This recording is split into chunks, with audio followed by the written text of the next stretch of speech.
સિનોર તાલુકાના માંજરોલ ગામે ઘરમાં સૂતેલા યુવાન પર જીવલેણ હુમલો કરનાર આરોપીને વડોદરા ગ્રામ્ય પોલીસે ઓપરેશન પરાક્રમ અંતર્ગત ઝડપીને અનડિકેટ ગુનો ડિટેક્ટ કરી લીધો છે।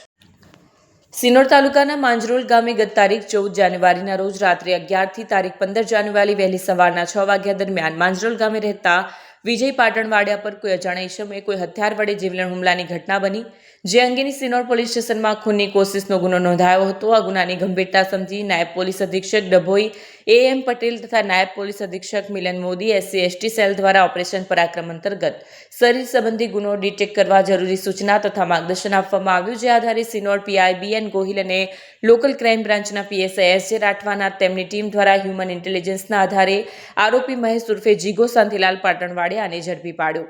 ત્યારબાદ પોલીસ પૂછપરછમાં આરોપીએ પત્ની અંગે શંકા વહેમના કારણે ગુનો કર્યાની કબૂલાત કરી અને ત્યારબાદ પોલીસે આરોપીને સાથે રાખી ઘટનાનું રિકન્સ્ટ્રક્શન કર્યું।